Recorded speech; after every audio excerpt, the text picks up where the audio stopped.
Hi everyone, Nifty का analysis देख लेते हैं कल के लिए। मंथली एक्सपायरी तो निफ्टी की हो गई है और अच्छा खासा मोमेंटम था। हमने भी एक ट्रेड कैच किया और मॉर्निंग में ये ट्रेड लिया था, स्टूडेंट ग्रुप में शेयर भी कर दिया, तो मैं आपको दिखा दूंगा। उसमें अच्छा खासा प्रॉफिट बना क्योंकि एक्सपायरी का दिन क्या होता है कि प्रीमियम बहुत तेजी से बढ़ते हैं।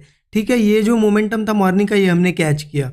और आपको लग रहा होगा यहाँ पे कि एक ही क्यों ट्रेड लिया, फिर नेक्स्ट ट्रेड क्यों नहीं लिया, ये यहाँ पे मूव क्यों नहीं कैच किया। इसके पीछे का भी रीज़न मैं आपको बताता हूँ।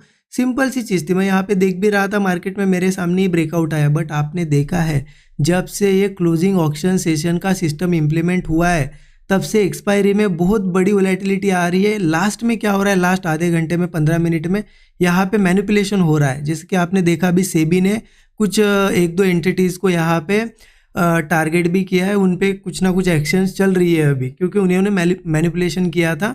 और ये सीएस सिस्टम जब से आया है तब से ये पहली एक्सपायरी, फर्स्ट मंथली एक्सपायरी थी। इस वजह से मैं ये मॉर्निंग के प्रॉफिट के साथ बिल्कुल रिस्क नहीं लेना चाहता था, क्योंकि क्या हो सकता था यहाँ पे ब्रेकआउट दिखा के इतनी बड़ी रेड कैंडल भी एक बन सकती थी कि पूरा के पूरा प्रॉफिट भी चला जाए और लॉस हमें हो, ऐसा भी।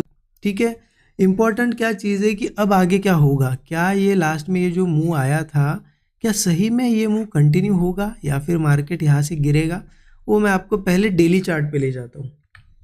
डेली चार्ट ओपन करते हैं। अब एक चीज़ समझे, यहाँ पे क्या हुआ है ना कि मार्केट तो अच्छा खासा बढ़ रहा था, उसके बाद मार्केट में धीरे धीरे सेलिंग आई। यहाँ पे है थोड़ा बहुत सपोर्ट है, मार्केट ने रिट्रेसमेंट ली और इस तरीके से थोड़ा नीचे जाके एक बड़ी कैंडल बनाई है। थोड़ा स्ट्रक्चर क्या है ना, बुलिश स्ट्रक्चर है ये। अक्सर क्या होता है, ऐसा स्ट्रक्चर कंटिन्यू होने की पॉसिबिलिटी रहती है, लेकिन कंटिन्यू तभी होगा जब प्रीमियम, कल आपको पहले प्रीमियम के बिहेवियर ऑब्जर्व करने पड़ेंगे कोई भी बुलिश ट्रेड लेने से पहले। अगर कॉल और पुट का प्रीमियम लगभग थोड़ा बहुत 10-20 पॉइंट का डिफरेंस रहा तो चलेगा। मतलब मान लो कल के दिन आपको दिखे मार्केट ओपनिंग के बाद 24,300, ठीक है, तो आप जो एट द मनी 24,300 का कॉल पुट लगा के देख लेना।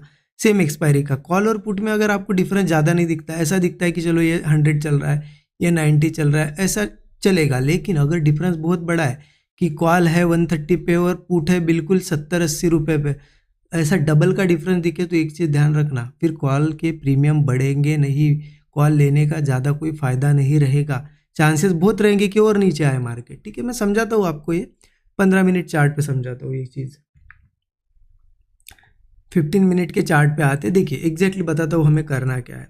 और एक मैं आपको यहाँ पे एक ट्रिक बताता हूँ, हो सकता है अगर यूज़ करो, पहले ट्राई करो, आपको एक्सपेरिमेंट बेसिस पे आप ट्राई कर सकते हो सकता है उसका फ़ायदा हो। क्योंकि देखिए ऐसा मूव आया है और अगर मान लो कल ओपनिंग में ही देखना आप 9:15 को कॉल और पुट के प्रीमियम में बहुत बड़ा डिफरेंस रहे, पुट बहुत चीप लगे आपको, तो 9:15 को ही एट द मनी का कोई पुट हम बाय कर सकते हैं। उसका एसएल कैसे रहेगा, उसका एसएल मतलब ज़्यादा से ज़्यादा 10 से 15 पॉइंट का रहेगा, मैक्सिमम 15 पॉइंट।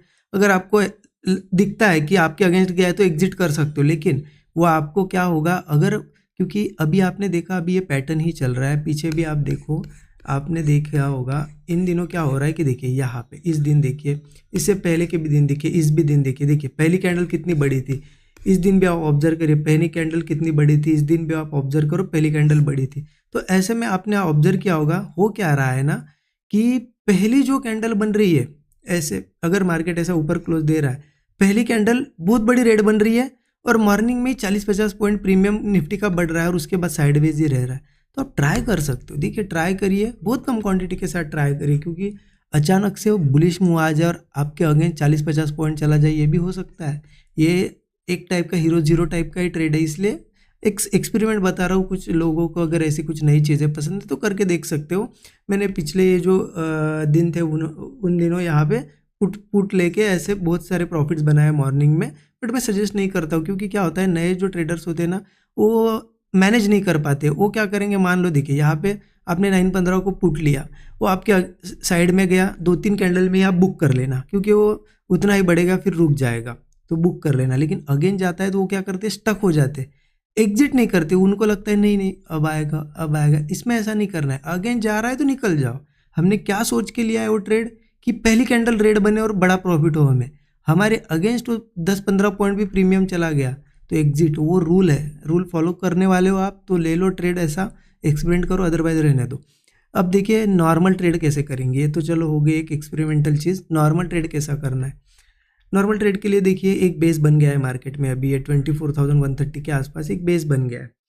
अब अच्छी वीकनेस तो इसके नीचे ही आएगी, बट एक चीज़ ध्यान रखना, अगर कल पुट के प्रीमियम बहुत ही सस्ते रहे और मार्केट यहाँ फ्लैट या थोड़ा गैप डाउन ओपन हो छोटा सा और होल्ड करके नीचे के साइड जाए, तो मैं ट्राई करूँगा पुट लेना, पुट ही लूँगा, क्योंकि मुझे लगता है कि फिर ये नीचे आएगा, 130 पे ब्रेक करेगा, नीचे भी जा सकता है।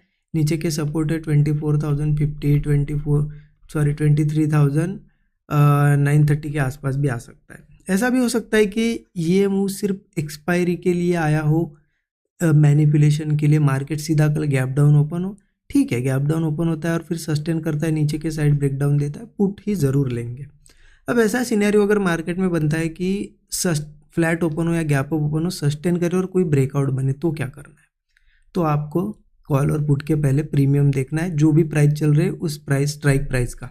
आपको लगे कि कॉल बहुत महंगे है तो कम क्वांटिटी लो, क्योंकि कॉल मार्केट ऊपर जाएगा लेकिन कॉल्स बढ़ेंगे नहीं, लेकिन एक दो रेड कैंडल भी बनेगी तो कॉल बहुत तेज़ी से घटेंगे, ये चीज़ का ध्यान रखना। अगर प्रीमियम नॉर्मल है, दोनों के ज़्यादा नहीं, 10-20 पॉइंट का डिफरेंस है, तो फिर कोई इशू नहीं है, कॉल भी ले सकते हैं हम। ऊपर के साइड टारगेट फिर यहाँ पे 24,400, 24,500 ये रेजिस्टेंस हमें बिल्कुल टेस्ट होते हुए दिखेंगे, क्योंकि ये मोमेंटम अच्छा है, ठीक है। और उसके साथ कल प्रीमियम भी अगर बढ़िया रहता है तो फिर ऊपर चला जाएगा मार्केट। अगर पुट के प्रीमियम सस्ते हैं तो ध्यान रखना, वो कहीं ना कहीं 1-2 दिनों में ट्राई करेगा नीचे आने के लिए। ये चीज़ अभी आप यहाँ पे ऑब्जर्व कर रही हो नहीं कर रही हो मुझे नहीं पता, मैं आपको डेली लेकिन बता रहा हूँ ये चीज़, ठीक है। इस तरीके से प्लानिंग करनी है। आई होप आपको समझ में आई होगी चीज़ें। देखिए, कुछ थोड़ा सा लॉजिक, थोड़ी सी लेवल्स, ऐसा सब कुछ मिला के ट्रेड लेना पड़ता है। इतना इजी नहीं है कि कहीं पे भी एक लेवल मार्क कर लिया और वहाँ ट्रेड ले लिया और पैसा बन गया, नहीं, चीज़ें सभी देखनी पड़ती है मार्केट में, ठीक है।